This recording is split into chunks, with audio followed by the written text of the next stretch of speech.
Hello everyone, this is Crystal Putoff, and today I am going to be demonstrating this division that I have right here. I am calling this the 12 diamond division. It's very easy to do, and you can do a variety of things with the division. This one I put the same element in all 12 diamonds. On this one I did some different things, and like I repeated the cross and the wheat. I did two different kinds of stars there. I did sunflower and bird. This one I did all the same thing, and this one I did all the same thing. But you can do a variety of things with it that I will explain as I go through the pattern. And then I'm also going to show you how I divide to do this element, because I think this is kind of a fun. It looks really complicated, and it's not. I don't think it is. But anyway, so let's get started. We have our chicken egg here that I'm going to mark the top of on my, well, that doesn't really look like the top, but okay, so I'm going to draw the lines dark so you can see this is a pretty bumpy egg. But I am going to start, and I'm going to divide the egg at the 90, 60, and the 90. And so however you divide your egg into we got two sets of lines going all the way around the egg that are perpendicular to each other. So there's one line. And here is the other line.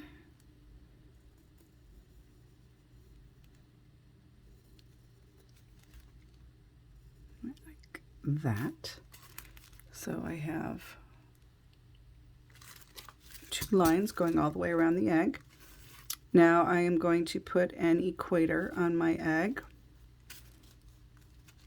and mark the halfway point on each one of these. I used this division in several of the classes that I taught this year.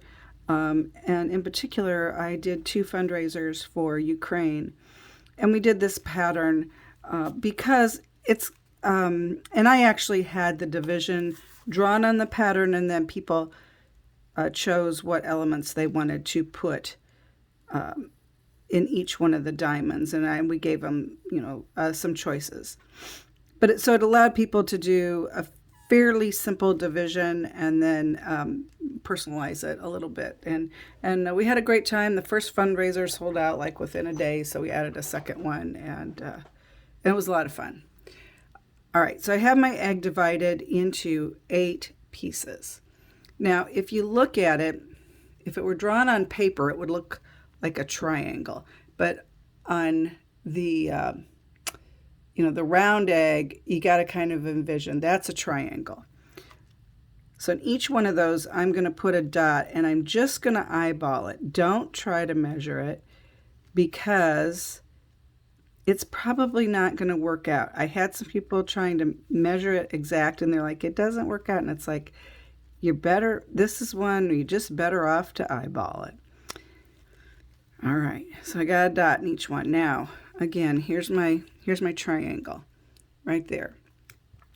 So from this dot, I am going to draw a line to each of the corners of my triangle. And it will look like that, kind of like a peace sign. All right, so I'm going to do that in all of these. Now, just a reminder again, I am drawing very dark lines. If I I think what I'll probably do with this egg, I might dye it a dark color and then do the washback. But normally I would not draw my lines this dark, because if I did, they would probably show up once I took the wax off. I mean, not necessarily. It depends on a lot of things. And if you ever have some pencil lines, left on your egg that you want to, oh, you just can't live with that being on there, you can use a product called Goo Gone, which will take off, will help take off pencil lines. It can also take off dye, so be careful. The other thing you can do is you can go back over that area with a lot of wax and then wipe it off, and the wax will help take off the pencil lines too. But really the best way to not end up with pencil lines is don't draw dark lines. So I've drawn all those little peace signs in the triangle. Now you got to look at it differently, and so here's a diamond shape. There's a diamond shape, a little lopsided, and there's another diamond shape. So if you count them, there's 12, trust me. So there's a couple ways now I could put the wax on here. On this one, let me start with this one. So this one, I just waxed all the lines that I drew. Not the initial dividing lines and not the equator. So the first set of lines I drew, I won't put wax on them, but all the other ones I will. And so I'll get these 12 diamonds, and then I can put whatever I want in the center. Another way you can do it is to wax the lines and then put these little dots here. So what I did was I put a dot at each one of the intersections. I put one in the middle of the line and then one on either side. It kind of dresses it up a little. Someone said they thought it looked like a rosary. So you can do that with it. You can, if you don't want to draw straight lines, you can make them all squiggly lines. You can do that too. The other thing you can do is, rather than wax the lines here, you wax inside of them. So I would wax just inside of this, like this, just a little bit. And you want to do this and you want to pay attention because you want to make sure you do that on all 12 of them. And then here you would do that, right, like that. All right, and that's how you get this effect, which I think is also cool. So you can decide what you want. Now, how do I draw this thing here? It's really easy. All right, so I'm going to draw it because you wax it the same way you draw it. So here's my diamond. And I will say, I think this looks best if you have this space here. So I waxed inside there. On this one, I actually waxed the lines I just drew, and then I waxed an inside diamond. These won't look right if they're touching each other. That you'll have too many lines and it'll look odd. So you need to have this space in between them. So here's how you draw this. You're going to draw, you're going to have a T shape. So you really already have one line here.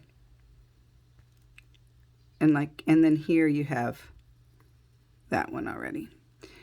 So you want that. Now I make an X.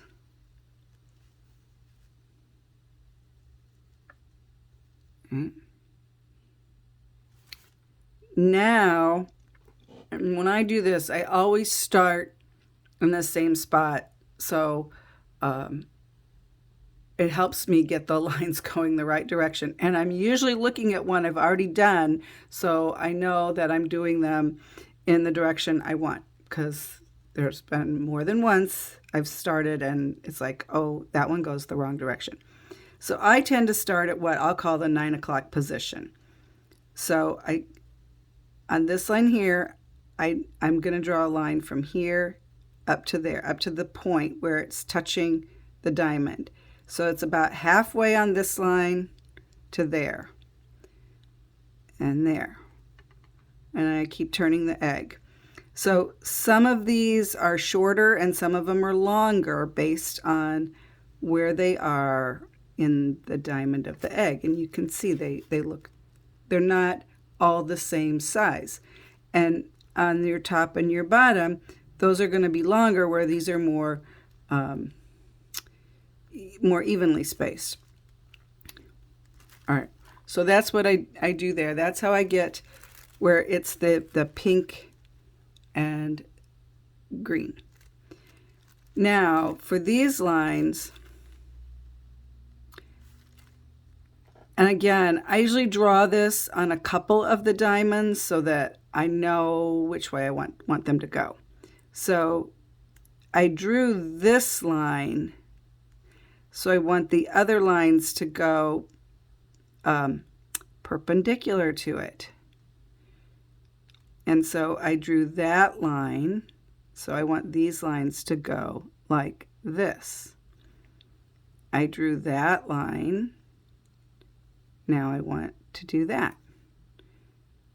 There. There, so that one goes like that. And I keep turning the eggs, so I'm kind of doing them all the same way. So there you have it. Pretty easy. Just, you know, if you're not sure, practice on paper. This is how I do it. And then, so when I would go to wax it, what I would do first is I would wax each one of the inner diamonds. And I would do all 12 of those, count them and make sure I got 12. And then I would wax this thing with the X. So I would wax that. All right. And then I would wax these lines. This is the order I would wax them. Oh, and there's one more. See, almost forgot. And then I would wax these lines. And then I would dye it. So in this case of this one that I did here, I dyed it green first because it wasn't going to matter if I did you can dye an egg pink and put the green over the top of it because that will work. I'm talking Ukrainian gift shop colors here. I don't know about the other companies, but if you dye your egg pink, you can put the light green over the top of it and it will cover it. You don't need to do a wash back. But since I wanted purple to be my final color, I was going to have to do the wash back. So what I really wanted, I wanted the egg to be pink and then go into the purple dye to get this particular shade of purple. So I dyed the egg green. I waxed everything I wanted to be green. I washed the egg back to white, or, you know, as much of the green off as I could. Then I dyed it pink and I filled in all the pink areas, and then I dyed it purple, and then I took the wax off. Very easy, and I think I like this. It just gives that like, wow, starburst color. And you don't have to use pink and green. I mean, you can use you could use a gold and a blue. You could use orange and red. You know, these were just the colors that I used. So have fun with it and happy egging. Thanks for watching.